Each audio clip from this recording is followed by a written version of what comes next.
안녕하세요. 사랑과 은혜입니다. 오늘은 박문수 이야기를 전해드립니다. 우리 속담에 무난돌이 정맞는다라는 말이 있습니다. 그런데 박문수는 언제나 어떤 상황에서도 바른 말을 하고 또 바른 행동을 했습니다. 누구보다 권력이나 돈에 욕심이 없는 박문수였기 때문에 가능한 일이었습니다. 오죽하면 절대 권력자인 임금 앞에서조차 바른 말을 하며 잘못된 임금의 말에 거역하는 일까지도 감히 행했던 것입니다. 그러다 보니 그를 반대하는 자들이 너무 많았습니다. 그는 항상 그런 자들에게 둘러싸여 많은 공격을 당했습니다. 그럴 때마다 박문수는 미련 없이 벼슬을 집어던지고 낙향을 했습니다. 그러나 이런 박문수의 심정을 잘 아는 영조임금은 여러 번 박문수를 다시 불러 조정의 요직에 앉혀 국사를 담당케 했던 것입니다. 이렇듯 평생 욕심 없이 맡은 바 자기 일에 최선을 다했던 박문수. 그는 이제 이 세상과 이별할 시간이 다가왔습니다. 그러면 오늘의 이야기 전해드립니다. 이와 함께 고전 이야기 몇 편을 함께 낭독해드립니다. 별은 떨어지고 또다시 해가 바뀌어 정조 32년 그 무렵 세자는 자포자기한 상태에서 자꾸만 빗나가고 있었다. 그럴수록 세자와 영조의 갈등은 더욱 커져갔다. 세자는 해가 바뀌어도 부왕을 모난하지 않았고 영조는 세자를 아예 버린 자식 취급했다. 그런 한편 세자는 이상하게도 도제조에서 올리는 탕제를 먹을수록 병세가 더욱 나빠졌다. 이런 가운데서 영조는 병석에 누운 박문수에게 다음과 같은 교수를 내렸다. 영성군은 전부터 물러가려고 했으나 흉악한 세상을 만나 아무 잘못도 없이 액을 당하였으니 참으로 민망하오. 태의를 보내니 간병에 힘쓰시오. 영조는 지난 11월 박문수를 도총관으로 제수했는데 박문수는 병 때문에 수행하지 못하겠다고 사양했었다. 그러자 영조는 다시 교서를 내렸다. 지난 일에 대하여 과인은 잘못을 뉘우치고 있어 부디 노여워하지 말고 건강을 회복하기에 힘쓰오. 박문수는 교지를 받고 감격하여 병든 몸으로 대궐로 들어갔다. 전하, 더러운 모함을 받았을 때 죽을 결심을 했는데 그 혐의를 풀어주시고 나라에 의사와 진기한 약까지 보내주시니 신은 떠나더라도 마지막으로 용안을 뵙고자 왔습니다. 오, 저로서 영성군, 옛날 한나라 때 삼걸로 일컬어지던 신하들도 사문의 사건으로 치욕을 당했소. 군신간에 옛날에도 그런 일이 있었소. 지금 생각하니 잠시라도 경을 의심한 것이 부끄럽소. 그러니 그 일에 대해 다시 거론치 마오. 전하, 신이 마지막으로 간청하오니 통촉하소서. 지금 전하와 세자 저하를 이간하는 무리들이 있으니 그들을 내치소서. 그리고 부디 세자 저하를 잘 타이르고 기도하셔서 훗날에 근심을 없애소서. 신은 훗날 지하에 가서라도 지켜볼 것이옵니다. 알겠소. 너무 염려 말고 돌아가서 몸조리나 잘 하시오. 오전을 물러나온 박문수의 병은 더욱 악화되었다. 이를 알고 그의 제자가 병문안을 왔다. 선생님, 국가에 충성한 것이 고작 이것이란 말입니까? 너무나 억울하고 분통이 터져 참을 수 없습니다. 그러자 눈을 감고 있던 박문수가 눈을 뜨면서 조용히 말했다. 너는 듣거라. 이제 내 나이 70이 가깝고 벼슬도 일품에 올랐으니 무슨 유감이 있겠느냐.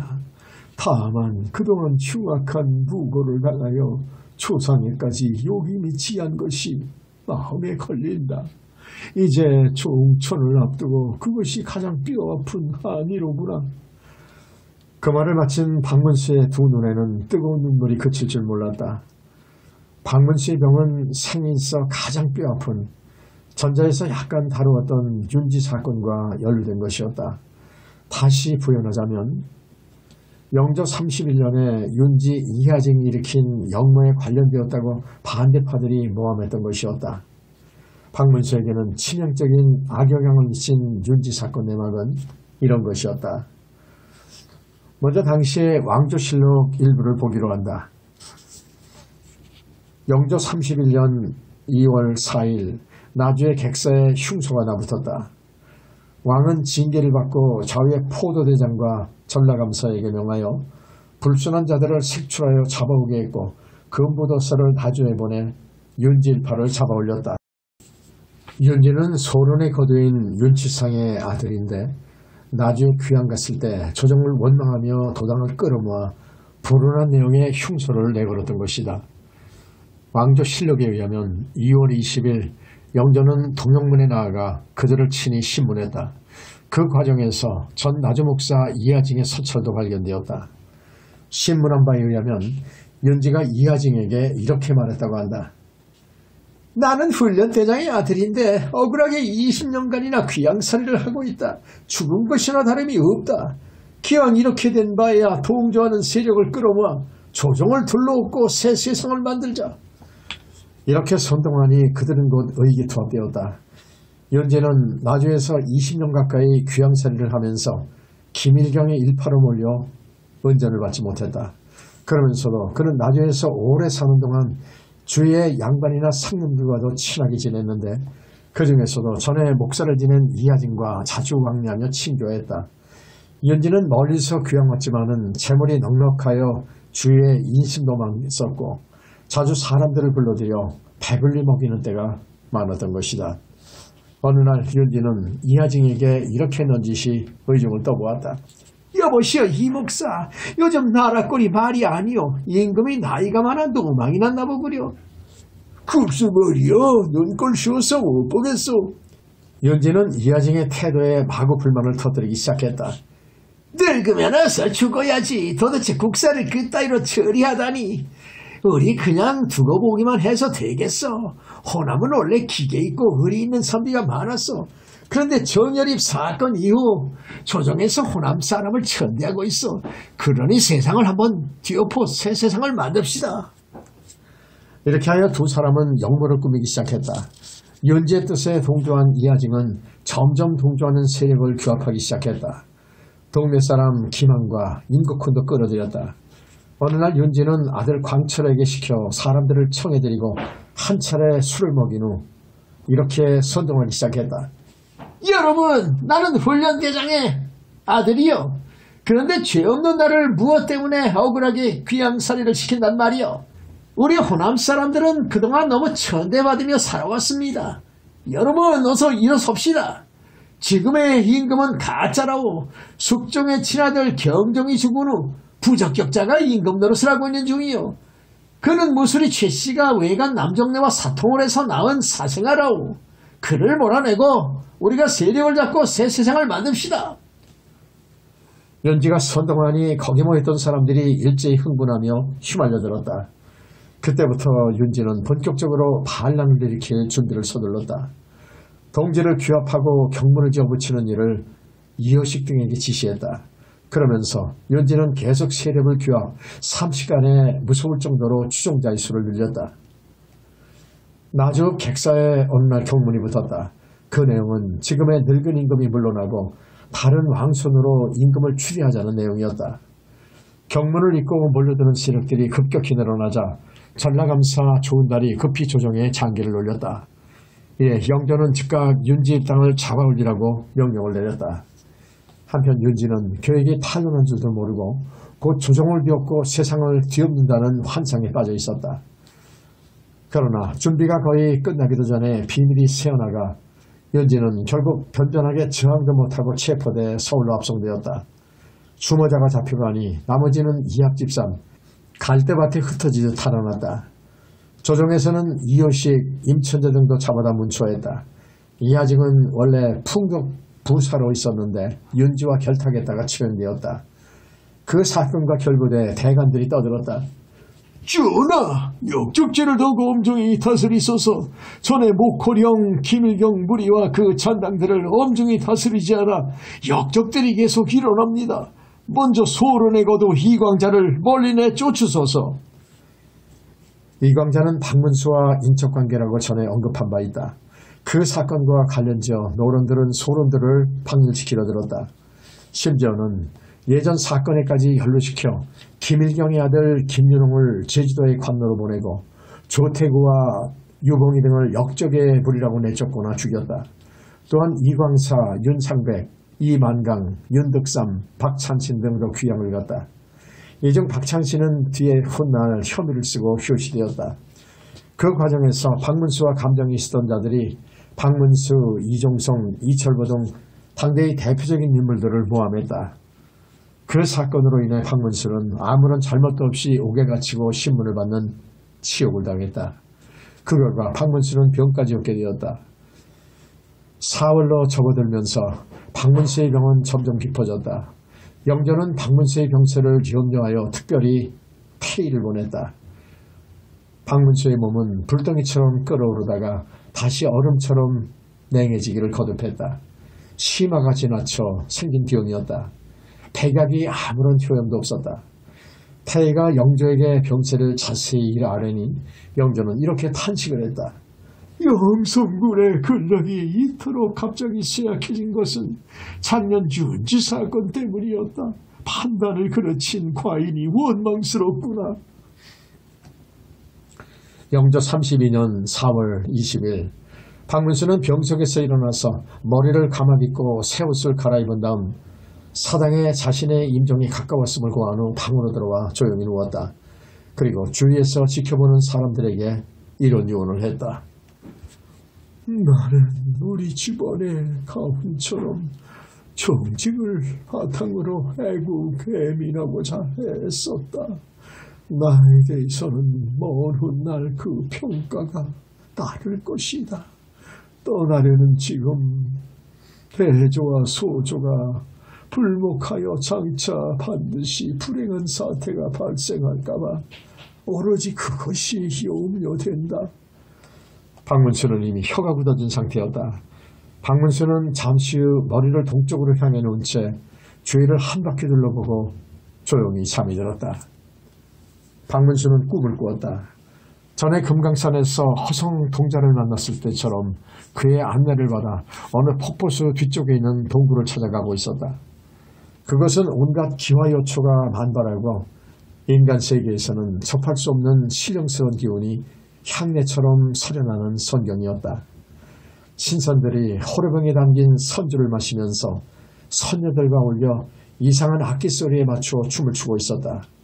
그것에 맞춰 푸른 학, 붉은 학, 흰 학이 함께 어우러져 춤사위를 자아내고 있었다. 산봉우리에 걸린 오색 구름도 제못에 겨워 선녀의 옷자락처럼 하늘거리고 있었다. 허선동자의 안내를 받으며 신선문 안으로 들어가니 선녀 2명이 나부시 인사를 올린 후 이렇게 말했다. 공께서는 풍진 속세에서 그동안 참으로 고생이 많으셨습니다. 그리하여 우리 신령계에서 공을 정중히 모셔오라고 하셨습니다. 우선 이 선단과 감로주를 드시옵소서. 박문수가 그것을 받아먹으니 온몸이 새털처럼 가벼워지고 온갖 번뇌와 망상이 그리고 오욕칠정마저 씻은 듯 사라지고 우화등선하는 기분이었다. 그때 커다란 청학과 백학이 날아와 선녀 앞에 사뿐 내려앉았다. 이번에는 선녀가 이렇게 말했다. 공께서는 속세에 머물면서 천의를 따라 살고자 했기에 신령계에서 특별히 환영하는 것이옵니다. 공께서 위험에 처하실 때마다 구해주는 그분은 바로 저 허선동자입니다. 이제 신령계에서 2분에게 맡겨졌던 임무를 거두고 신령계로 모시려는 것입니다. 자, 2분은 저 학을 타고 갑시다. 박문수와 허선동자가 각각 학의 등에 오르자 학은 하늘로 날아올랐다. 바로 그 순간 박문수는 속세에서의 호흡을 조용히 멈추었다. 아, 일세를 풍미하던 강직한 충신 박문수, 한 시대의 어둠을 비치던 큰 별은 그렇게 지고 말았다. 그는 오로지 정직과 애국애민 사상을 실천하며 살다가 부끄러움 없는 생애를 마감한 것이다. 취현방 정치인에서 OC에 이를 무렵이었다. 그가 세상에 머물다가 횟수는 66년 만 65세였다. 박문수는 불의 앞에는 보험보다 무서웠고 불의와 타협하지 않아 항상 반대파의 시달림을 받았다. 그러나 그는 기어코 이겼다. 임금이 바른 길로 가도록 목숨을 바쳐 충간했고 백성들을 자식처럼 사랑하며 그 고충을 동정하고 살찐 성인의 자세로 헌신했다. 큰 별은 그렇게 사라졌지만 그가 남긴 숱한 공적과 일화는 당시를 비롯하여 지금까지도 두고두고 칭송받고 회자되고 있다. 박문수가 세상을 떠났다는 소식이 전해지자 임금을 비롯해 사대부 일반 백성들이 한결같이 애도했다. 박문수의 반대파들도 이렇게 탄식하며 걱정했다. 앞으로 나라에 어렵고 급한 일이 생기면 누구를 믿고 의논할까? 비록 정치에서는 반대파였지만 박문수의 능력을 인정하고 있음을 짐작케 한다. 박문수의 부음이 알려지자 일반 백성들은 흰옷을 입고 거리로 몰려나와 땅바닥을 두드리며 통곡을 했다. 누가 시키지도 않았는데 상인들은 점포의 문을 닫고 애도했다. 영조는 박문수의 부름을 전해 듣고 심한 충격을 받았다. 그리고 특별히 이런 내용의 특교를 내렸다. 자고로 임금과 신하의 사이가 물과 고기, 바늘과 실처럼 긴밀했던 것은 영성군과 과인 같은 예가 드물다. 내가 영성군을 알듯이 영성군은 나를 가장 잘 안다. 우리는 그렇게 마음이 통했다. 언제나 국가를 위해 충성을 다했다. 그런데 나는 작년에 판단을 그르쳐 잠시나마 그에게 깊은 상처를 주었다. 지금 생각하니 그의 죽음은 나의 잘못에서 비롯된 것 같구나. 이제 와서 애도하는 이 심정 어디에 비할 바 없도다. 더욱이 애석한 것은 내가 재상을 시키려 했지만 주위에서 반대하여 뜻을 이루지 못했다. 이미 영성군이 갔으니 누가 진정 이 마음을 이해하겠는가. 무신년 난리 즉 2인자인 난 때부터 지금까지 충성을 다했는데 어찌 정승이 못되고 판서에 그쳤는가. 내가 그 공로를 기리고자 그에게 영의정을 증직하노라. 영조는 또다시 신하들에게 특별히 어명을 내렸다. 어서 시호도 기다릴 것 없이 즉시 행하라. 박문수의 시호는 처음에는 숙민으로 정하려고 했다. 그러나 박문수와 외사총관인 이정성이 충자를 넣자고 주장하여 영조는 박문수의 시호를 충헌으로 채택했다. 박문수의 죽음에 대한 기록의 일부를 참고로 소개한다. 영성군의 부음이 전해지자 조정이나 시장은 문을 닫았다.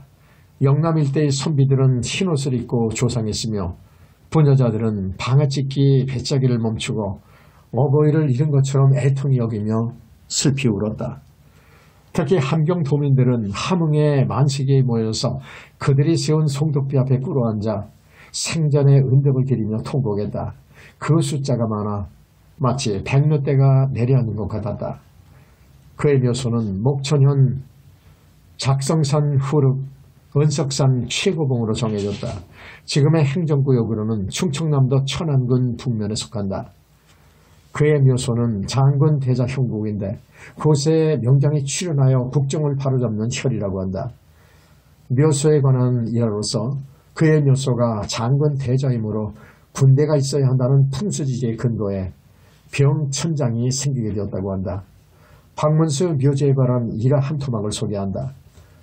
묘소 근방에는 송충이의 천적인 불개미가 서식해 묘소의 수목을 보호하고 있는데 이막 관계자가 불개미를 옮겨서 번식시키기로 했지만은 성공시키지 못했다고 한다. 불개미의 생태는 특이하기 때문에 송충이의 서식이 매우 어렵다. 다른 곳으로 옮기기만 하면 죽어버리기에 사람들은 박문수의 영혼이 영험하기에 불개미가 묘소를 수호하는 것이라고들 말했다. 묘소의 봉분 앞 이중으로 된 상성 밑에는 박문수가 생전에 사용했던 유물이 보관되었다고 한다. 후일에 어느 도굴꾼이 이 유물을 커내려고 시도했는데 갑자기 폭우가 쏟아지고 벼락이 쳐서 즉사했다고 한다. 그래서 오늘날까지 묘소의 상석을 건드리기만 하면 폭우와 벼락이 쏟아진다고 해서 재앙이 내린다고 전해온다. 승려 조순이 만난 이인. 조순이란 중이 있었는데 불서를 많이 알았다. 젊은 시절 금강산에서 논일다가 시황 백천동에 이르러 바위 틈에 장아찌 쌓이는 것을 보았는데 열매의 껍질을 부수고 씨를 빼간 것이 마치 무엇인가 먹은 듯했다. 문득 습지에 사람의 발자국이 새로난 것을 보고 이에 그 자취를 쫓았다. 몇 리도 안 가서 사람 비슷한 것을 만났는데 온몸에 푸른 털이 한자남짓 자라고 있었다. 처음에는 뒷걸음질을 하며 달아나려고 하다가 이윽고 다가가서 그를 불러 인사를 나누고는 함께 말을 나누고 왔더니 전라도 사투리를 잘했다. 그가 조순을 이끌어 한 곳으로 데려갔는데 맑은 시내에 흰 돌이 있고 산봉우리는 가파르고 험준해 나무꾼이 다닐 만한 곳이 아니었다.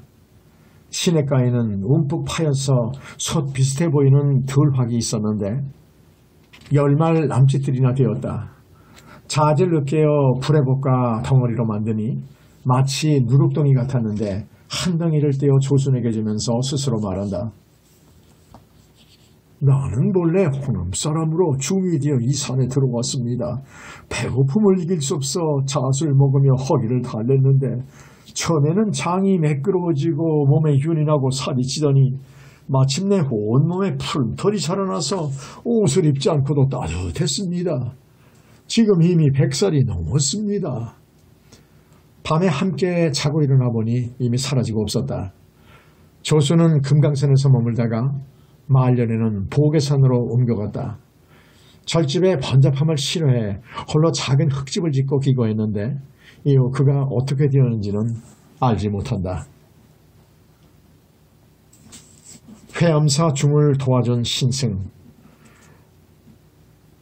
양저 회암사의 한 승려가 영남의 선산에서 탁발 걸식을 하고 있었다. 아침 일찍 선산을 출발하여 길에서 한 중을 만나 어디로 가는지 물어보니 길이 같은지라 함께 가게 되었다. 그 중은 어깨에 바랑 하나를 메고 있었는데 그 속에는 바리떼가 있었고 바리떼 안에는 전날 지은 밥이 들어있었다. 길을 가다 한 산봉우리에 이르자 나는 이미 정오가 되었다. 바랑을 열고 그 밥을 꺼내 함께 먹으면서 그가 이 산봉우리의 이름이 무엇이오? 하고 묻기에 세제입니다 라고 대답했다. 밥을 다 먹고 나서 또 함께 길을 가다가 포시가 될 무렵 길가의 긴 제방 아래 그늘 아래서 쉬었다. 그대로 잠깐 눈을 붙였다가 깨어나 보니 중은 이미 간 곳이 없었고 일어나 살펴보니 그것은 회암사 남쪽 못의 제방이었다. 절의 중들이 나와보고는 고생했다고 위로하며 어디에서 오는 길이냐고 물었다. 아침에 선산을 출발했다고 하자 여러 중들이 거짓말을 한다고 여겼다. 그 자신도 긴가민가 의심스러운 생각이 들었으나 자기 몸이 이미 예전에 처소에 들어와 있었고 말을 나누고 있는 사람 역시 같은 절의 중들이었다. 날이 저물자 온 절이 밤인데도 환히 밝았으며 상스러운 광채가 하루까지 뻗쳤다. 그런데 길을 함께 왔던 중은 어디 있는지 알 수 없었다. 요승 보우와 고승 일선. 보우는 요승인데 여러 불경에 대해 많이 알았고 시에도 능했으며 문장 또한 잘 지었다. 춘천의 청평산에 있을 때 원근의 불도들이 그를 존경하고 있었다.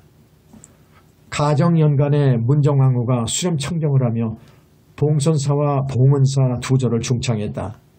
당시 불도들은 두 절이 중창되었고 보우가 봉선사에서 무차회를 연다는 소문을 들었다. 찐쌀 수백 석으로 중들을 먹이니 사방의 중들이 구름처럼 모여들었다. 보우는 구름빛 비단가사를 입었는데 모든 중들이 에워싸고 호위하며 윗자리에 받들어 모셨다. 한 노승이 다해진 승복을 입고 얼굴빛은 마른 나무 같았는데 석장을 짚고 끝자리에 이르렀다. 보우가 멀리서 그를 보고는 달려나가 서라고 엎드려서 얼굴을 땅에 묻고 감히 올려다보지 못했다. 좌우 사람이 힐끗 보니 보우의 두 눈에서 눈물이 흘러 땅에 떨어졌고 엎드린 채 오래도록 일어나지 못하는 것이었다. 노승은 그대로 선 채 석상으로 그를 두드리며 말했다. 슬프도다. 나는 내가 이 지경에 이를 줄은 생각지도 못했구나. 나는 내가 이 지경이 될 줄은 생각지도 못했어. 그러고는 한마디 말도 나누지 않고 가버렸다. 보우는 허탈해하며 즐거움을 잃은 지가 여러 날이었다. 무리들은 모두 이상하게 여겼고 그 스님의 법포를 물으니 지행이라고 하였다. 보우는 고승 일선이 도가 있다고 생각을 하고 후한 예를 갖추고 묘양선에서 맞이했는데 일선은 한마디 말도 하지 않고 큰 글씨를 써서 그에게 주었다. 구름이 질령을 비꼈으니 집은 어디에 있는가? 눈이 남관에 쌓여 말도 나아가지 못하네. 그러고는 일선은 끝내 나오지 않았다. 훗날 일이 실패로 돌아가자 보우는 한계사 바이굴에 몸을 숨겼다. 그러다 발각돼 붙들려 제주로 유배를 갔다. 제주 목사가 보우에게 객사를 청소하게 하고 날마다 힘센 무인 40명에게 각기 주먹으로 한 대씩 때리도록 하니 보우는 마침내 주먹질을 당해 죽었다. 일선은 묘양산에서 일생을 마쳤다. 입정할 때는 탑상에서 내려오지 않았으며 비록 대관들이 이를지라도 문 밖으로 나가 영접한 적이 없었다. 이량은 권세 있는 귀족으로 묘양산을 주람하다가 일선 스님을 존경하여 비단옷을 벗어 그에게 입혀주었다. 이량이 산을 내려가자마자 일선은 곧 옷을 벗어 종자에게 주며 말했다. 내가 이따위 옷을 어디에 쓰겠는가? 보우가 죽은 후 그의 시집이 세상에 유행하였다.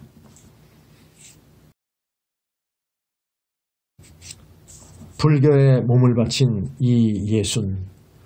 오기어 이귀는 나이 젊은 시절 벗인데 숙천부사로 가선 대부의 승지가 되었다. 그에게는 딸이 하나 있어 이름을 예순이라 했다.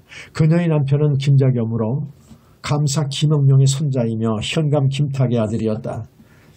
김자겸은 불도를 지나치게 좋아해 그의 벗인 서울 오원관과 더불어 불업을 닦았다. 거처와 음식을 내외의 분별 없이 같이 하였고 비록 잠자는 일에 있어서도 처자의 방을 함께 썼다. 그 후 김자겸이 병들어 죽을 때가 되자 처자를 오은관에게 부탁하며 기회를 지었다. 올 때 얽매인 바 없었거니 떠나감의 맑은 가을 달과 같다. 오는 것 또한 실제 오는 것 아니었으니 가는 것 또한 실제 간 것이니라. 진상은 본성을 크게 즐겁게 하나니 오직 이것을 이치로 삼을지라. 계를 마치고 난 뒤 죽었다. 그 후 오은관은 이예순의 집을 마치 친척집 떠나는 듯 출입하며 불가의 허다한 책들을 예순에게 가르쳐 주었다. 이예순은 다른 사람의 마음을 꿰뚫어 보는 법을 얻었다고 선언을 했는데 몸에서는 기이한 향내가 나고 명명한 광채가 방에 가득한지라 어떤 사람은 그를 생불이라고 칭하였다. 이예수는 어느 날 글을 써서 상자에 남겨놓고 부친과 헤어져 오원관을 따라 안음의 덕유산으로 가서 머리를 깎고 출가했다. 대를 베어 집을 짓고 그곳에 거주하니 읍 사람들이 그들을 공경하여 믿으며 모두 쌀을 털어 보시했다. 그들의 노복이 금도 군사에게 잡히자 현에서는 오은관과 이예순을 잡아가지고 감사에게 보고해 일이 조정에 알려졌다. 언관은 이름을 고쳐 황이라 하고 예순도 이름을 고쳐 영일이라 했는데 영일은 오은관의 죽은 처의 이름이었다. 이 당시는 아직 여곡이 끝나지 않았던 때인지라 조정에서는 서울로 잡혀온 그들의 종족을 의심하고 전정에서 국문했다. 오은관은 신문을 당하다 죽고 이예순은 감옥에 갇혔다. 이예순이 절구 한 구를 지어 남동생에게 주었는데 그 시는 다음과 같다. 이제 갓사옷 황진으로 더럽히니 어찌하여 청사는 사람을 허락지 않는가. 감옥은 다만 사대를 가둘 수 있을 뿐 금호는 나의 원유를 금하기 어렵도다. 그녀의 공초는 대략 다음과 같다. 6, 7세 때부터 문자를 주고 말하는데 이때부터 이미 세상이 즐거움에는 마음이 없었으며 15세에 시집을 갔으나 남녀간의 생업에는 관심이 없었습니다. 오직 지극한 도에만 마음을 두고 8, 9년 공력을 쌓자 얻는 것이 있는 듯했습니다. 또 말했다. 제가 생각하건대 옛날 석가는 왕의 태자로서 나라를 버리고 성을 뛰쳐나가 설산에서 고행한 지 10년 만에 세간에 주지 않은 부처가 되었습니다. 진한겁의 여자의 몸이었던 문수는 제 몸을 돌아보지 않고 도에 참여해 마침내 정각을 이루었으며 원앙 보이는 왕으로서 구법하기 위해 먼 길을 떠났으나 스스로 도달할 수 없게 되자 심지어는 스스로 사서 고행을 했는데 그녀는 곧 관음의 전신이었습니다. 이 밖에도 역대로 고행하던 자들은 이르다 헤아릴 수 없을 만큼 많은데 당나라 때 이르러서는 불법이 크게 일어나지 않았지만은 문벌가의 부녀자들이 비구니가 되어 출가해 어떻게 죽었는지 알 수 없는 자들 또한 많았습니다. 고금이 비록 다르지만 뜻이야 어찌 다를 수가 있겠습니까? 또 말했다. 세상에는 3교가 있으니 유교와 도교와 불교입니다. 유교는 자신의 덕을 밝히고 남의 덕을 밝힘으로써 군신 부자로 하여금 오륜을 모두 밝히도록 하고 만물로 하여금 그 직임에 편안토록 하여 곤충과 초목까지도 모두 그 혜택을 입도록 하니 이는 유교가 크게 두드러진 점입니다. 선교는 능히 수화로 흉기를 단련하여 물외로 날아올라가니 질병과 고뇌가 가까이 오지 못하며 늙음과 죽음이 침범하지 못합니다. 그러나 괴겁의 윤회를 벗어나지 못할지니 다만 장수하는 영화에 그칠 뿐입니다. 불악은 타고난 불성을 도노하여 절로 본성이 청정해져서 마치 흰달이 하늘에 떠있는 듯합니다. 사습이 제절로 제거되고 번뇌가 저절로 청정해지며 점차 두루 통하여 자유자재하게 돼 신통한 변화는 막힘이 없고 윤회의 길이 끊어지고 지옥이 영원히 멸합니다. 종전의 악업은 구름이 소멸하고 비가 흩어지듯 하며 진한겁의 원친들과 함께 가간을 건너게 되니 몸은 무너져도 더 밝아지고 겁이 다해도 더욱 견고해집니다. 미세한 티끌 하나도 대개 이와 같거늘 그 나머지에 대해서는 말로 다 하기가 어렵습니다. 저는 여자의 몸으로 태어나 유학을 배우고자 해도 끝내 임금을 바르게 하고 백성에게 혜택을 베푸는 지극한 이치를 이룰 수가 없습니다. 그리고 선도는 조화의 권도를 훔쳐 크게 노관하는 것입니다. 그런 까닭에 불도를 배워 겨우 한 가닥을 터득하자 살림의 자취를 감추고서 위로는 성수를 축복하고 아래로는 부모의 은혜에 보답하여 일생토록 그것을 저버리지 않고자 하였습니다. 이제 대제 가운데 떨어졌으니 죽을 날이 얼마 남지 않았습니다. 그러나 형해가 흩어지는 것은 다만 신발을 벗는 것과 같을 따름입니다. 생사의 이치는 밤이 지나면 아침이 오는 것과 다를 바 없습니다. 하물며 죄를 범하지 않고 죽게 되었으니 죽는 것이 오히려 사는 것입니다. 이에 여한이 없습니다.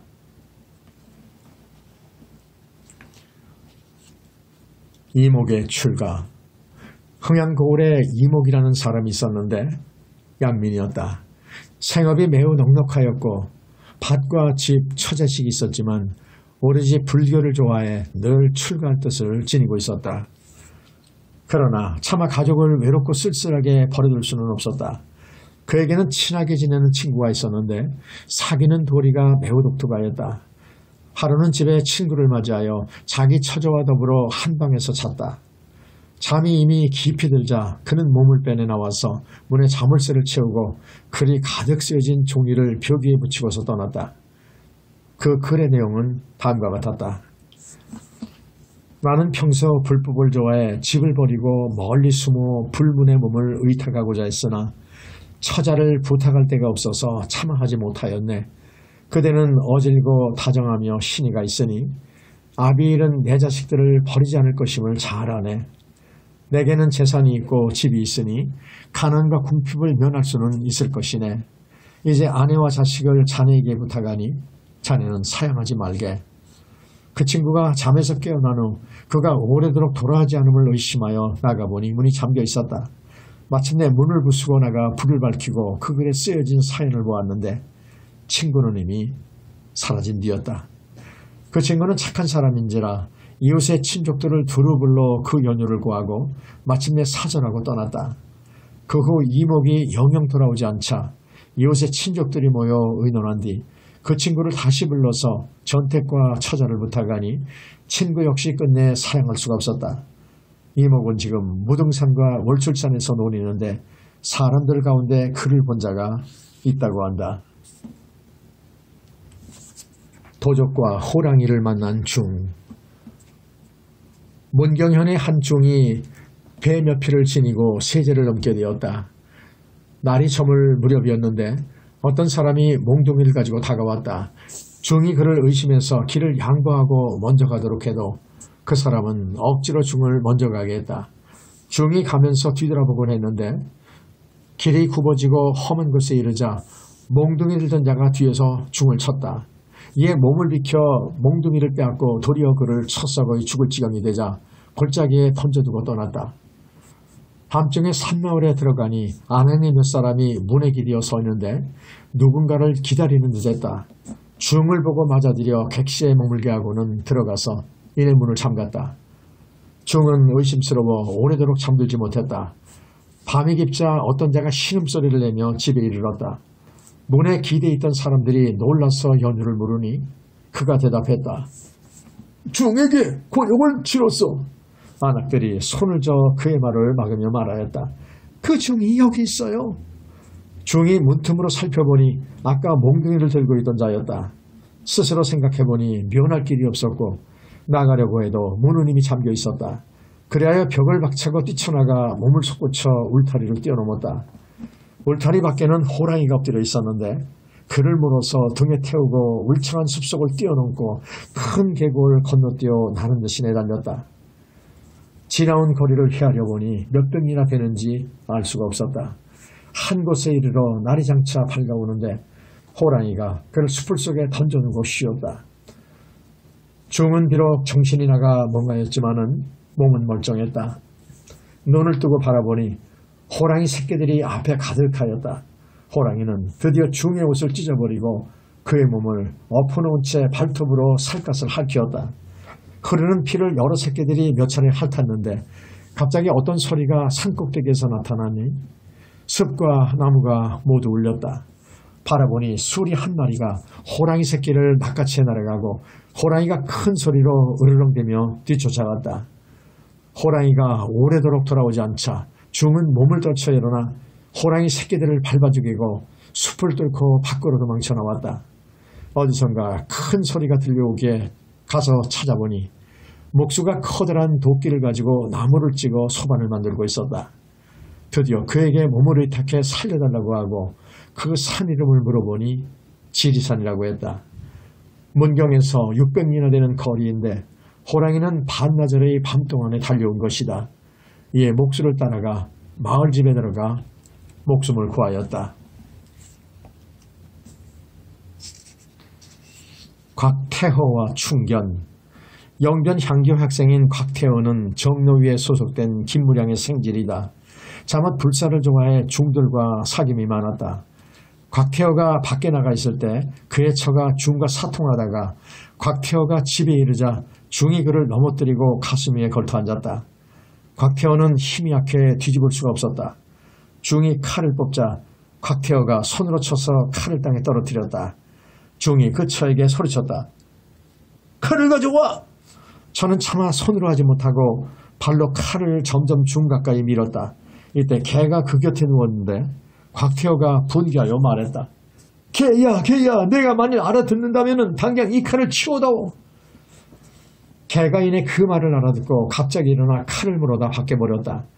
그리고 다시 들어와 중의 목을 물어뜯으니 중이 드디어 죽었다. 곽태호는 그 일을 처가에게 알리고는 개를 끌고서 떠나갔다. 이미 들판을 지나고 고갯마루를 오르는데 처가에서 급히 그를 불러 맞아들이려 했지만은 곽태호는 응하여 돌아보지도 않았다. 처가에서는 그 처의 머리를 나무에 묶고 큰 몽둥이로 가슴을 매질라 하였다. 구라파의 천주교와 이마두의 천주시의. 천축의 서쪽에 나라가 있어 구라파라고 하는데 구라파란 그 지역말로 커다란 서쪽이란 뜻이다. 그 나라에는 하나의 도가 있어 기리단이라고 하는데 그 지역말로 하늘을 섬긴다는 뜻이다. 그 도는 유교도 불교도 선교도 아니고 별도로 하나의 갈래를 세운 것이다. 무릇 마음을 다스리고 일을 행하는 데 있어 하늘의 뜻에 어그러지 않아야 한다고 말한다. 그리하여 여러 나라에서는 각기 천전의 형상을 그려놓고 받들어 섬기며 석가와 노장 및 우리의 유교는 배척하여 마치 원수처럼 적대시한다. 우리의 도에 이르러서는 일컬어 기술한 바가 많지만 큰 뿌리는 현격히 다르고 불교에 대해서는 윤회선을 심히 배척하지만은 천당과 지옥은 있는 것으로 여긴다. 그것 풍속은 혼인한 것을 숭상하지 않고 평생토록 여색을 가까이 하지 않는 사람을 택해 군장으로 삼고 교화황이라고 부른다. 천주의 뜻을 이어받아 가르침을 베풀고 세상을 깨우치는데 세습하지 않고 현자를 택하여 세운다. 사사로운 집을 이루지 않고 오직 공부만 힘쓰며 또한 자녀가 없어 오직 백성들을 자식으로 삼는다. 그 글은 대략 휘하와 같이 왼쪽에서부터 쓰며 글자는 가로로 써가며 행을 이룬다. 그 선비는 친구 간의 사귐을 중히 여기고 대다수가 천문과 별자리에 정통하다. 만려견간에 이마두 곧 마테오리치라는 자가 있었는데 구라파에서 태어나 8만 리를 두루 다니다가 남쪽 오문 즉 마카오에서 10여 년을 머물렀다. 능히 천금의 재산을 모았는데 모두 다 버리고 중국에 들어가 여러 서적과 성현의 글을 두루 보고 계면연 선조 30년 1603년에 책을 저술했는데 상하권 8편으로 이루어졌다. 첫 편에서는 천주가 처음으로 천지를 창조하고 주재하며 편안하게 길러주는 도를 논했고 제2편에서는 세상 사람들이 천주를 잘못 알고 있음을 논했다. 제3편에서는 사람의 영혼은 불멸하기 때문에 금수와는 크게 다르다는 점을 논했고 제4편에서는 귀신과 인간의 영혼, 천하만물을 일체라고 할 수 없는 것에 논했고 제5편에서는 육도의 세계를 윤회한다는 설의 그릇됨을 논변했다. 제6편에서는 하늘의 뜻은 멸할 수 없음을 해명하고 천당 지옥과 선악의 보응을 풀이했고 제7편에서는 인성이 본 뒤 선함을 논하고 천주가 바른 학문임을 서술했다. 제8편에서는 서구의 풍속을 모두 들고 전도하는 선비가 혼인하지 않는 이유를 논하고 아울러 천주가 서쪽 땅에 내려와 탄생하고 머문 것에 대해 풀이했다. 제목을 천주실이라고 했는데 천주는 상제를 말하고 실이란 텅 비지 않은 것이니 노장과 불교의 공과 무를 배척한 것이다. 그 끝편에 다음과 같은 내용이 적혀있다. 한나라 애제 원수 2년 기원전 1년 동지 후 3일에 그 나라의 동경녀에게 강림하여 혼인하지도 않았는데 잉태에 남아를 낳으니 그 이름을 야소 즉 예수라 했다. 야소란 것은 세상을 구원한다는 뜻인데 그가 스스로 종교를 세웠다. 한나라 명제 때 이르러 서역에 신인이 왔다는 말을 듣고 사신을 보내 구했는데 길을 절반도 못 가서 독국에서 불경을 가지고 돌아와 성교 즉 유교를 가르치게 되었다. 중국의 소창기와 서기담에 이마두에 관한 사적과 이마두가 지은 우론과 동혼의, 곤의, 여독 팔복 등이 모두 실려 있는데 매우 상세하다. 대개 이마두는 이인이다. 천하를 두루 보고서 이에 천하 여지도를 그리고 각기 그 지역의 말로써 여러 나라에 이름을 붙였다. 중국은 천하의 중심에 있고 구라파는 중국의 4분의 1보다 크며 그 남쪽 지방은 매우 더운데 유독 그것만 가보지 못했다. 그러나 그 종교는 이미 행해져서 동남의 여러 오랑캐가 잘못 존중하고 믿는다. 일본은 예로부터 석가를 숭배하고 섬겼는데 기리단의 교리가 일본에 들어오자 석가를 배척하고 요망한 것으로 여겼다. 불도가 된 자를 용납하지 않고 침을 뱉어 마치 진흙이나 찌꺼기처럼 여겼다. 전에 평행장이 이 도를 순종했다고 하는데 유독 우리나라에는 알려지지 않았다. 허균이 중국에 이르러 그 지도와 개 12장을 얻어왔다. 그 말이 매우 이치가 있으나 천당과 지옥이 있다고 하며 혼인하지 않는 것을 옳다고 여기니 어찌 그릇된 도를 끼고 세상을 미혹하게 하는 죄를 면할 수 있으리요. 신내린 무당의 영험함. 참판 이택은 나의 죽은 형 유몽표의 장인이다. 가정 개해년 1563년 명종 18년에 평안도 절도사가 되어 집안의 권속들을 데려가 영변의 관저에 함께 거주하였다. 그 고을에 매우 어리석고 일자무식인 한 백성이 있었는데 그에게 귀신이 내려 무당이 되었다. 그는 자칭 한나라 숭상 황폐의 신이라며 기륭화복을 말하는데 반드시 진혼됨이 있었다. 이택의 집안 사람이 그를 맞아 관아에서 점을 쳤다. 신을 불러 길을 인도하는 소리가 쉬파리 소리처럼 가늘게 들리더니 멀리서부터 다가와 처마 끝에 이르자 무당이 뜰에 내려와 엎드려 신을 맞이했다. 그 신이 한 관절이 죄를 지었다며 관청 뜰에서 관절을 매질하도록 했는데 매를 헤아리는 소리가 역력하여 모기떼가 윙윙거리는 것처럼 분명히 들렸다. 이때 이택의 형수가 임신을 했으나 태갑을 안에 배가 아픈지라 여러 날이었고 약을 써도 효임이 없었다. 신이 말했다. 3년 묵은 토란 줄기를 써서 죽을 만들어 먹으면 반드시 나을 것이다. 모두들 말했다. 민가에서 토란을 캐고 줄기는 말려서 먹으니 1년 지난 것도 없는데 하물며 3년이라니요. 어촌의 역절 아무개의 집 부엌 위에 엮어 걸어놓은 곳이 있으니 가져올 수 있을 것이다. 하인이 그 집에서 그것을 얻어왔는데 과연 3년 묵은 것이라 했다. 잘게 썰어 죽을 쏘 먹였더니 곧 나았다. 또 임신한 아이가 남아인지 여아인지 모르니 신이 대답했다. 버전짜리의 힘력자이고 그 아이는 반드시 귀하게 될 것이다. 이듬해 갑자년에 과연 사내 아이를 낳았는데 지금 가선대부 대사관 유숙이 바로 그 사람이다. 한 판서가 가는 배와 좋은 매를 구하기 위해 함경도 고을의 여러 아전에게 편지를 띄웠다. 이에 세공을 거두어들일 것을 독촉하고 별도로 매를 담당하는 종 2명을 보냈다. 종들은 배 50단과 좋은 매 2마리를 취하고 또 제멋대로 소 4마리를 징발하여 돌아오던 길에 고산역의 한 마을에 묵었다. 주인 여자는 신령한 무당이었는데 대들보에서 휘파람 소리가 나더니 다음과 같이 말하는 소리가 들려왔다. 오늘 먹는 손님은 밤중에 큰 재앙을 만날 것이다. 많은 사람들이 병기를 지니고 기에 있을 것이니 경계할지어다. 한 종은 술에 취해 골아떨어졌고 한 종은 두려움에 잠을 자지 못하고 큰 몽둥이를 들고서 방문 옆에 서 있었다. 다시 휘파람 소리가 나더니 말소리가 들려왔다. 이미 이르렀도다. 문틈으로 엿보니 문 밖에 수십 명이 각기 칼과 몽둥이를 들고 서 있다가 그 가운데 2사람이 칼을 잡고 큰 소리로 지르면서 문으로 돌진해 들어왔다. 종이 급히 그들을 치자 모두 땅에 쓰러지고 나머지는 뿔뿔이 흩어졌다.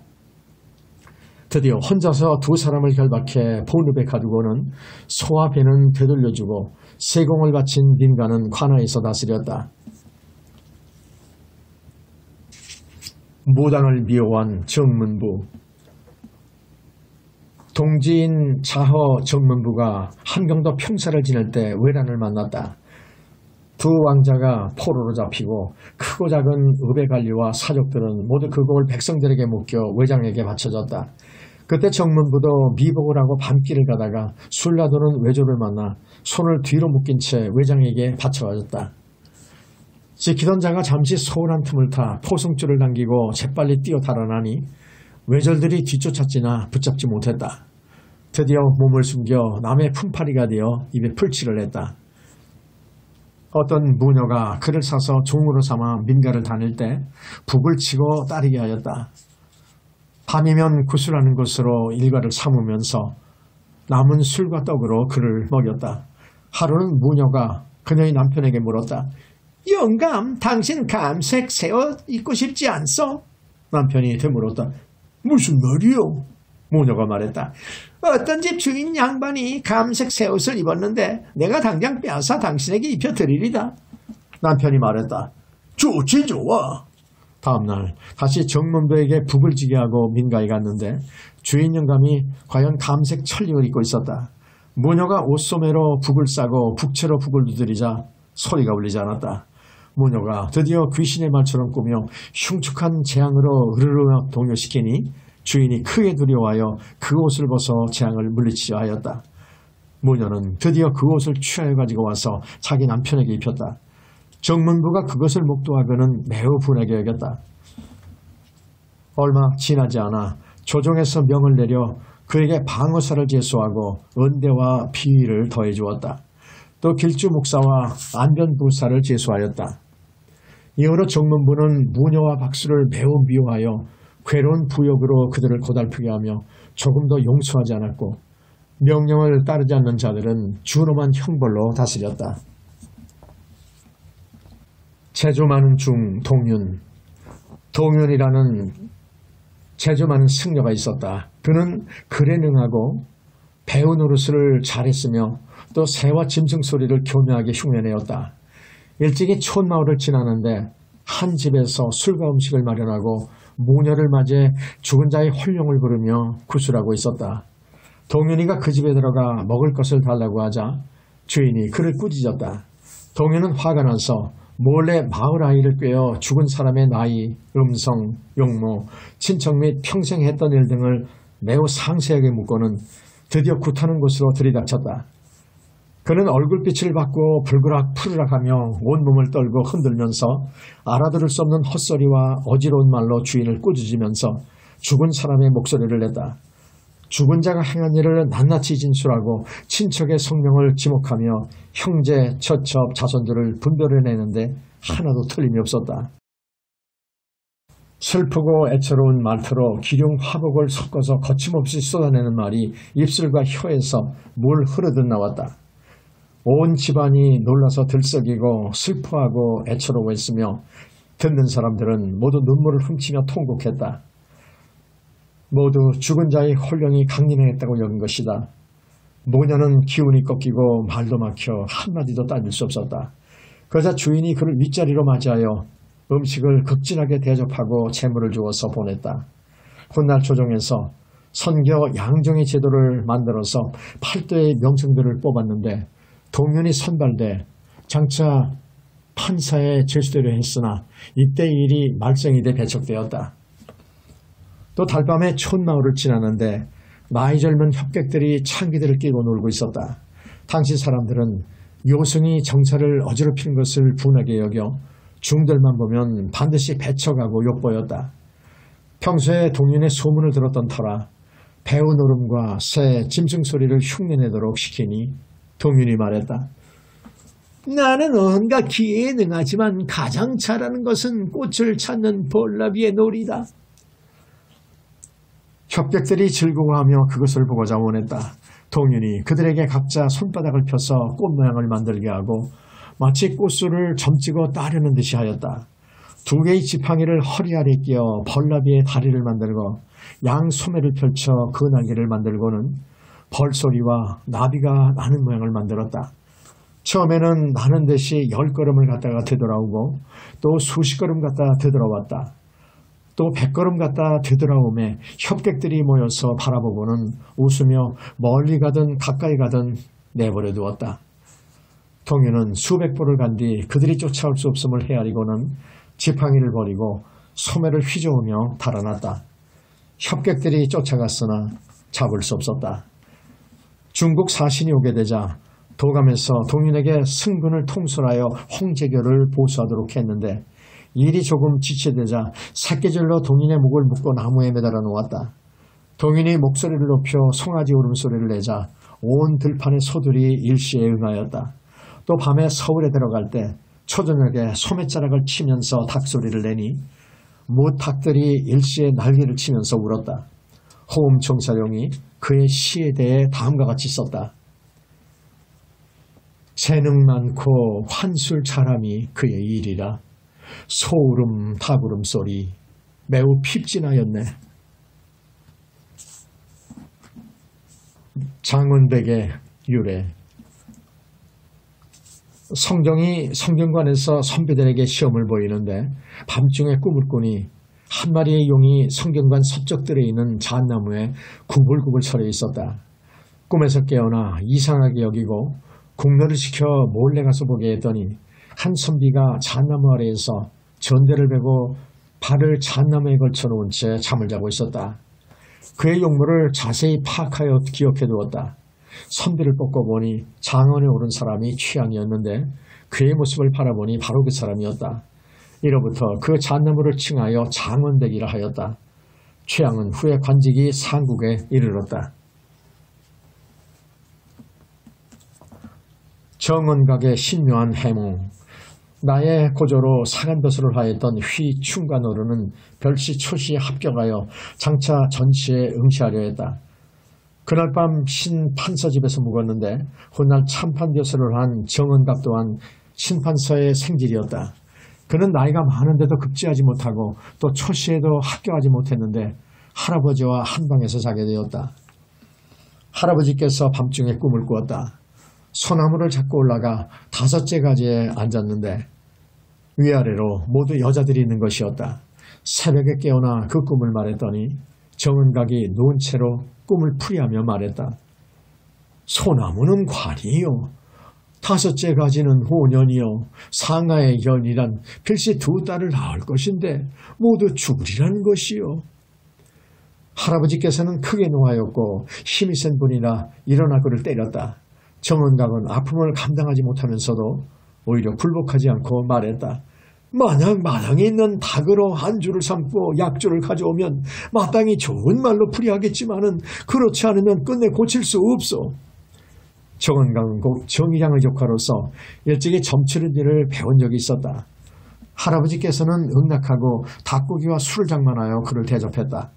정은각이 그 음식을 다 먹고 나서도 말하는 것이 오히려 더 악독한지라 전과 같이 그를 때렸다.